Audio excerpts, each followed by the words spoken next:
இயேசு கிறிஸ்துவில் எனக்கு பிரியமான சகோதர சகோதரிகளே, இன்றைக்கு 33ஆம் ஞாயிறு. இன்றைய நாளிலே எடுக்கப்பட்ட தலைப்பு நம்பிக்கையே வாழ்வு. மார்க் நற்செய்தி அதிகாரம் 13 இறை வார்த்தைகள் 24 32 வரை உள்ள வார்த்தைகளை தியானிக்க இருக்கின்றோம். இன்றைய 3 வாசகங்களையும் நாம் தியானிக்கின்ற பொழுது 3 வார்த்தைகளை நமக்கு கொடுக்கின்றது: மரணம், மீட்பு மற்றும் நம்பிக்கை. இந்த மூன்றிலும் ஆழமான ஒன்று நம்பிக்கை என்ற வார்த்தை. இந்த வார்த்தையை தியானிக்கின்ற பொழுது எனக்கு நான் 4ஆம் வகுப்பு படிக்கின்ற பொழுது நடந்த ஒரு நிகழ்வு நினைவுக்கு வந்தது. அன்றைய தினம் எங்கள் பள்ளியிலே விளையாட்டு போட்டி, பல போட்டிகள் நடத்தப்பட இருந்தன. அன்றைய நாள் காலையிலே என்னோடு படித்த ஒரு சிறுவன், அப்பொழுது அவருடைய இப்பொழுது அதே பேர் தான், பாலின் ஜோஸ்பர் என்பது அவருடைய பெயர். அவர் எல்லாரிடம் வந்து சொல்லுகின்றார், இன்றைக்கு விளையாட்டு போட்டியில், அதுவும் பலூன் உடைக்கும் போட்டியில் நான் தான் வெற்றி பெறுவேன் என்று ஒவ்வொருவரிடம் சொல்லி சிரித்து மகிழ்ந்து கொண்டிருக்கின்றார். அங்கு இருந்த ஒவ்வொருவருக்கும் தான் போட்டியில் வெற்றி பெற வேண்டும் என்ற எண்ணம் இருந்தது. ஆனால் பயமும் கூட இருந்தது. ஆக பயமும் இருந்தது, எண்ணமும் இருந்தது. ஆனால் பாலின் ஜோஸ்பரிடம் பயமில்லை, நம்பிக்கை மட்டுமே இருந்தது. அந்த நம்பிக்கையோடு அவன் போட்டியிலே பங்கெடுக்கின்றான். இறுதியிலே போட்டியில் வெற்றி பெற்று பரிசை பெறுகின்றான். நம்பிக்கை என்று சொல்லுகின்ற பொழுது எனக்கு நினைவுக்கு வந்த அந்த நிகழ்வு உண்மையிலேயே மகத்தானது தான். காரணம் என்னவென்றால், நம்பிக்கையோடு நீங்கள் இருந்தீர்கள் என்றால் வெற்றி வாகை சூடலாம் என்பதுதான் இந்த நிகழ்வு நமக்கு சொல்லுகின்ற பாடம். ஆனால் நம்பிக்கையின்மையும், அதோடு நம்பிக்கையும் பயமும் கலந்திருக்கின்ற பொழுது, நம்பிக்கையும் கவலையும் கலந்திருக்கின்ற பொழுது அங்கு வெற்றிக்கான வாய்ப்பு மிக குறைவாக இருக்கிறது என்பதையும் நாம் பார்க்க முடிகின்றது. ஆனால் இன்று நம்முடைய வாழ்வில் நாம் பார்க்கின்ற பொழுது பலர் பயமும் கவலையும் நிறைந்த வாழ்வை தான் வாழ்ந்து கொண்டிருக்கின்றார்கள். சிறு வயதிலிருந்தே அந்த கவலையும் பயமும் மனிதனை தொற்றிக் கொள்ளுகின்றது. எதற்கெடுத்தாலும் கவலை, எதற்கெடுத்தாலும் பயம். வாகனம் ஓட்ட பயம், அடுப்படியில் என்று வேலை பார்க்க பயம், கடைக்கு சென்று பொருள் வாங்க பயம். இன்னும் சொல்லப்போனால் ஒருவர் மற்றவரை நம்புவதற்கு பயமாக இருக்கிறது. நம்பிக்கையின்மையால் ஏற்படுகின்றது பயம். ஒருவர் மற்றவர் மீது நம்பிக்கை கொள்ளாத சூழல். இந்த சூழல் என்பது இன்று பெற்றோர்களிடையேயும் இருக்கின்றது. அதாவது ஒரு கணவன் மனைவி என்று எடுத்துக்கொண்டால் அவர்களிடையே அதிகமாக காணப்படுவதை பார்க்கின்றோம். ஏனென்றால் பல சந்தேகங்களை இன்று நாம் பார்க்கக்கூடிய சீரியல்களும் வெப்சீரிஸும் படங்களும் நன்றாக இருக்கின்ற குடும்பங்களிலும் பல சந்தேகங்களை எழுப்பிவிடுகின்றது. அது மட்டுமல்ல, மற்றவர் நபர்களோடு பேசுகின்ற பொழுது, உலகில் நடக்கின்ற நடப்புகளை பார்க்கின்ற பொழுது அது என்ன செய்கிறது என்றால், மற்றவர்களிடம் நாம் கேட்ட விடயங்கள் அப்படியே நாம் நம்முடைய குடும்பத்திலே ஒப்புமைப்படுத்தி பார்க்கின்றோம். அந்த குடும்பத்தில் அந்த பிரச்சனை இருக்கிறது என்றால் அது ஏன் என்னுடைய குடும்பத்தில் இருக்கக்கூடாது என்று பார்க்க ஆரம்பித்து விடுகின்றோம். அங்கே என்ன ஆகிறது? அதுவரைக்கும் நன்றாக போய்கொண்டிருந்த குடும்பத்திலே கணவன் தன்னுடைய மனைவியை சந்தேக கண்ணோடு பார்க்க ஆரம்பிக்கின்றார். மனைவி தன்னுடைய கணவரை சந்தேக கண்ணோடு பார்க்க ஆரம்பிக்கின்றார்கள். இவர் உண்மையிலே என்னை அன்பு செய்கிறாரா? இவர் எனக்காக நேரம் ஒதுக்குகிறாரா? என்னை புரிந்து கொள்ள முற்படுகிறாரா? எனக்கு பிடித்த விஷயங்களை செய்கிறாரா என்று ஒருபுறம் பார்க்கவும், இன்னொரு புறம் அவள் ஏன் என்னை மதிப்பதில்லை, அப்போ என்னை அன்பு செய்யலை, நான் விரும்புகிறத சமைச்சு கொடுக்கல, அப்போ என்னை நேசிக்கலை என்பது போன்ற பல சந்தேகங்கள் அவர்களுக்குள் எழ ஆரம்பிக்கின்றது. அந்த சந்தேகங்கள் சண்டையிலே முற்றுப்பெற முற்படுகின்றது. சண்டைகள் வருகின்றது. ஒரு சிலர் சண்டைகள் முடிந்த பின்பு மீண்டும் பழையது போல் பேச ஆரம்பித்து மகிழ ஆரம்பித்து விடுகின்றார்கள். ஆனால் ஒரு சிலர் அதை வைராக்கியமாக உள்ளே வைத்து கொண்டு இதற்கான பழிவாங்குதலை செய்தாக வேண்டும் என்ற ஒரு உணர்வை வெளிப்படுத்துகின்றார்கள்.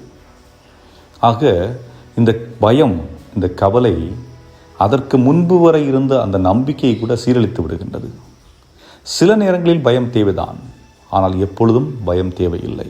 இந்த பயம் வேலைக்கு செல்லுகின்றவர்களுக்கும் இருக்கின்றது. நான் இந்த வேலையில் எவ்வளவு நாள் இருக்கப் போகிறேன் தெரியவில்லை, என்றைக்கு என்னை வீட்டுக்கு அனுப்புவார்கள் என்று தெரியாது என்பது போன்ற பயம் அவர்களுக்கு இருக்கும். கடன் வாங்கி வைத்திருப்பார்கள், லோன் வாங்கி வைத்திருப்பார்கள், வண்டியை லோனில் எடுத்திருப்பார்கள், வீட்டை லோனில் கட்டியிருப்பார்கள். ஒருவேளை இந்த வேலை இல்லை என்றால் நான் எப்படி லோனு கட்டுவேன், நான் எப்படி வாகனத்துக்கான இஎம்ஐ கட்டுவேன் என்பது போன்ற பயமும் கவலைகளும் இருக்கும். மகளை திருமணம் செய்து கொடுக்க வேண்டும், அதற்குரிய நகைகளும் பணங்களும் வேண்டும் என்று பயம் இருக்கும். பிள்ளையை எப்படி படிக்க வைப்பதற்கு தேவையான பணம் இல்லையே என்ற பயம் இருக்கும்.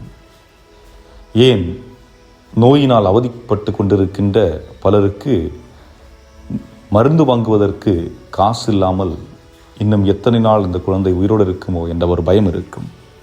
ஆக இந்த உலகில் பயம் ஏற்படுவதற்கு பல காரணங்கள் இருக்கின்றன. ஆனால் அந்த பயத்தை நாம் முறியடிக்க வேண்டும் என்றால் இறைவன் மீது நம்பிக்கை வைத்திருக்க வேண்டும் என்று ஆண்டவர் இயேசு குறிப்பிடுகின்றார். காரணம், நம்முடைய இறுதிக்கட்ட பயம் என்பது மரணத்தை பற்றிய பயம். ஏற்றுக்கொள்ள முடியாத ஒரு நிலை என்பது மரணம். நம்ம மக்களிடம் கேட்டோம் என்றால் சொல்வார்கள், மரணத்தை பற்றி நீங்கள் என்ன நினைக்கிறீர்கள், அதை பற்றி மட்டும் பேச வேண்டாம், அதை பற்றி பேசாதீங்க சாமி. ஏனென்றால் யாருமே மரணத்தை ஏற்பதற்கு நாம் தயாராக இல்லை. ஆனால் அது வந்துதான் ஆகும். அப்படி என்றால் அதற்கு ஆண்டவர் இயேசு கூறும் பதில் என்ன? மரணம் வரும், ஆனால் உங்களுக்கு வராது, உங்களுடைய உடலுக்குத்தான் வரும். உங்களுடைய ஆன்மா மீட்கப்படும் என்பதுதான் இயேசு கொடுக்கின்ற செய்தி. இந்த 2ஆம் வாசகத்தில் பார்க்கின்ற பொழுது பாவத்திற்கான பலியை பற்றி பேசுகிறது. அதாவது பழைய ஏற்பாட்டிலே யூதர்கள் பாவம் போக்கும் பலியை கொடுத்தார்கள். பெரிய பெரிய மிருகங்கள், சிறிய பறவைகள் என்று பாவத்திற்கான பலிகள் கொடுக்கப்பட்டன. ஆனால் அதன் வழியாக பாவங்கள் மன்னிக்கப்பட்டனவா என்றால் இல்லை என்றே கூறலாம். காரணம், பாவங்களை மன்னிப்பதற்கு கடவுள் ஒருவருக்கு தான் அனுமதி உண்டு. அந்த அனுமதியை இயேசு எப்படி பெறுகிறார் என்றால், தன்னுடைய உயிரை சிலுவையில் கொடுத்து, தன்னுடைய இரத்தத்தை சிந்தி. அதாவது எந்த பாவமும் செய்யாத ஒருவர் தன்னுடைய இரத்தத்தை துன்புற்று சிந்துகிறார். சாட்டையால் அடிக்கப்பட்டு, முள்முடி சூட்டப்பட்டு, சதைகள் கிழிந்து, இரத்தம் சொட்ட சொட்ட, மனவேதனை, உடல் வேதனை அனைத்தையும் ஒருங்கே பெற்று இந்த உலகத்தில் இருந்த மக்கள் அனைவரையும் பாவத்திலிருந்து மீட்கின்றார். அப்படி என்றால் நாம் இந்த உலகோடு முடிந்து போகக்கூடிய மனிதர்கள் அல்ல, மாறாக நாம் மீண்டும் வாழப்போகிறோம் என்பதுதான். அது எங்கே வாழப்போகிறோம் என்றால் இயேசுவோடு வாழப்போகிறோம். ஆனால் நம்முடைய வாழ்க்கை அமைவதற்கு முன்னால் நாம் எதை செய்ய வேண்டும் என்பதை இன்றைய முதல் வாசகம் குறிப்பிடுகிறது. நாம் ஞானமிக்கவர்களாக இருக்க வேண்டும், ஞானமுள்ளவர்களாக இருக்க வேண்டும். ஆக ஞானமுள்ளவர்களாக இருக்க வேண்டியவர்கள் எப்படி இருப்பார்கள் என்பதற்கு கொடுக்கின்ற அடையாளம் என்னவென்றால், அவர்கள் பிறர் நலனில் அக்கறை உள்ளவர்களாக, பிறருக்கு நல்லது செய்யக்கூடியவர்களாக, பிறரை பற்றிய எண்ணம் கொண்டவர்களாக இருப்பவர்கள்தான். அவர்கள்தான் ஞானமிக்கவர்கள். காரணம், அவர்கள் தன்னை பற்றி யோசிப்பதில்லை, மாறாக பிறருக்காக தன்னை அர்ப்பணம் செய்யக்கூடியவர்கள்.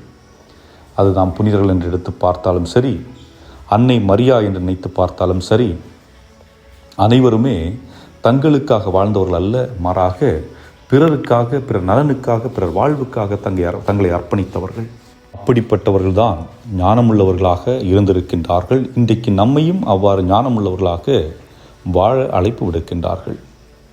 ஆக எனக்கு இந்த உலகில் கொடுக்கப்பட்ட வாழ்வு என்னவென்றால், நான் மற்றவர்களுக்காக என்னுடைய வாழ்வை வாழ்வது. ஆக நான் என் மீது நம்பிக்கை கொள்ள வேண்டும். நான் எனக்கு அடுத்திருக்கின்ற என்னுடைய சகோதர சகோதரிகள், என்னுடைய பெற்றோர்கள், என்னுடைய மனைவி, என்னுடைய கணவன், என்னுடைய குழந்தைகள் அனைவர் மீது நம்பிக்கை கொள்ள வேண்டும். காரணம் என்னவென்றால், ஒவ்வொருவருக்கும் பல பலவீனங்கள் இருக்கலாம். ஒவ்வொருடைய எண்ணங்களும், எதிர்பார்ப்புகளும், ஏக்கங்களும் வெவ்வேறாக இருக்கலாம்.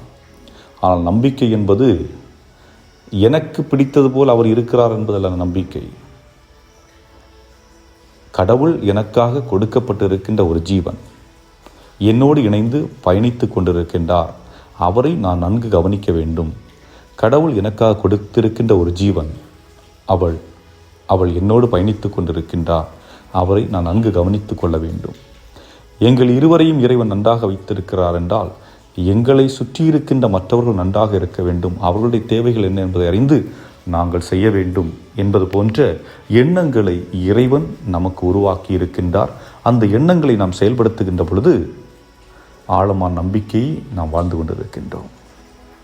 அன்புக்குரியவர்களே, நம்பிக்கை என்பது எளிதாக வரக்கூடியது இல்லைதான். ஆனால் அது வந்தால் மட்டும்தான் குடும்பமும் வாழ்வும் மகிழ்ச்சியாக இருக்கும். நம்பிக்கை இல்லாத வாழ்வு நரக வாழ்வு. நம்பிக்கையோடு வாழ்கின்ற பொழுது அதுதான் மகத்தான வாழ்வு. சிந்தித்து பார்ப்போம் என்றால், இயேசு நம்பிக்கை என்ற நங்கூரத்தை நம்முடைய இதயத்தில் பாய்க்கின்றார்.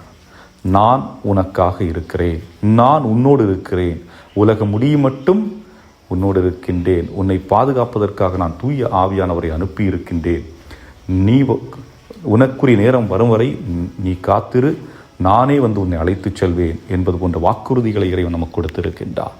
அவற்றை எல்லாம் எண்ணி பார்த்தவர்களாக, சிந்தித்தவர்களாக, இறைவனிடத்திலே நம்மை ஒப்பு கொடுத்தவர்களாக, ஆண்டவரே எங்களுக்கு ஆழமான நம்பிக்கையை கொடும், நாங்கள் நம்பிக்கையுடையவர்களாக, உம்மீது நம்பிக்கையுடையவர்களாக, உம்முடைய வல்லமை மீது நம்பிக்கையுடையவர்களாக, உம்முடைய வார்த்தையின் மீது நம்பிக்கையுடையவர்களாக, உம்முடைய அன்பின் மீது நம்பிக்கையுடையவர்களாக, உம்முடைய மன்னிப்பின் மீது நம்பிக்கையுடையவர்கள் நாங்கள் வாழக்கூடிய ஆற்றலை எங்களுக்கு தாரம் என்று வேண்டியவர்களாக இந்த நாளை இறைவனுடைய ஒப்பு கொடுப்போம். இறைவன் உங்களை நிறைவாக ஆசீர்வதிப்பாராக. ஆமேன். உங்கள் அனைவருக்கும் இனிய நன்னாள் வாழ்த்துக்கள்.